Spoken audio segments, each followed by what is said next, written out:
షిరిడి సాయి జగన్ బినామీ అనే ఒక పేరుంది. Kadapa MP Avinash Reddy Jagan cousin. ఈయనకి లింక్ ఉందనేది వార్తలు ఉన్నాయి. ఇంధన శాఖ అధికారులు సిఫార్సు చేసిన వాళ్ళకే డిస్కమ్ సిఎండీలు.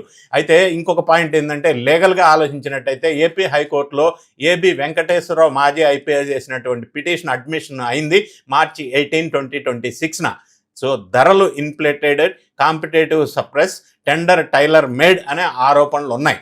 ఈ సబ్స్టాండర్డ్ అయితే పెనాల్టీస్ విధిస్తారు, నోటీసులు ఇచ్చి కౌంటర్ అఫిడవిట్కి డిమాండ్ చేసే అవకాశం ఉంది కోర్టు వాళ్ళు.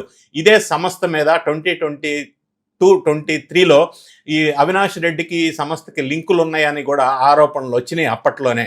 సో ఈ ఫిక్స్డ్ ఛార్జెస్ పెంచడం వీటన్నిటి వల్ల జరిగింది. పబ్లిక్ దీన్ని హండ్రెడ్స్ ఆఫ్ క్రోర్స్ లూటీ జరిగిందని కూడా వార్తలు వస్తూ ఉన్నాయి. దీనివల్ల ప్రజల్లో ఎలక్ట్రిసిటీ బిల్స్ పెరిగే అవకాశం ఉంది. ఒక్క కంపెనీకి ఇంత ఫేవర్ చేసి ప్రజల్ని మోసం చేయటం ఎంతవరకు కరెక్టు? ఇప్పుడు కూటమి ప్రభుత్వం కూడా ఈ షిరిడి సాయికి సోలార్ పవర్కి కొన్ని పర్మిషన్స్ ఇచ్చినాయి. అయినప్పటికీ కూడా గతంలో జగన్ రెడ్డి గారు పరిపాలించిన కాలంలో జరిగినటువంటి షిరిడి సాయి ఎలక్ట్రికల్స్కి అంటే నియమ నిబంధనలను ఉల్లంఘించి భారీ ఎత్తున కాంట్రాక్ట్స్ ఇవ్వటం వల్ల ఎక్కువ మొత్తంలో అప్పుడున్న అధికార దుర్వినియోగం చేసినటువంటి కొంతమంది పెద్ద మనుషులు భారీ ఎత్తున లబ్ధి పొందారు.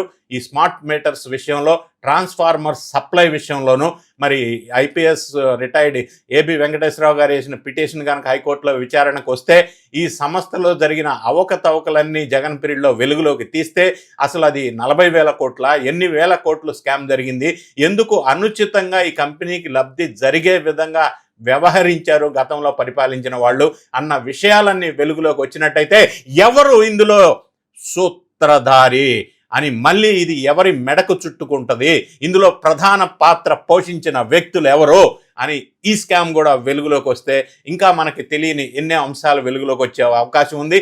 దీనిలో మరి ఎవరిని నిందితులుగా ఉండే అవకాశం ఉంది, వాళ్ళని విచారణ చేసి దీన్ని ఏ విధంగా ఈ కేసు బయటికి వస్తుంది అనేది మనం కూడా వేచి చూద్దాం ఏమవుతుందో.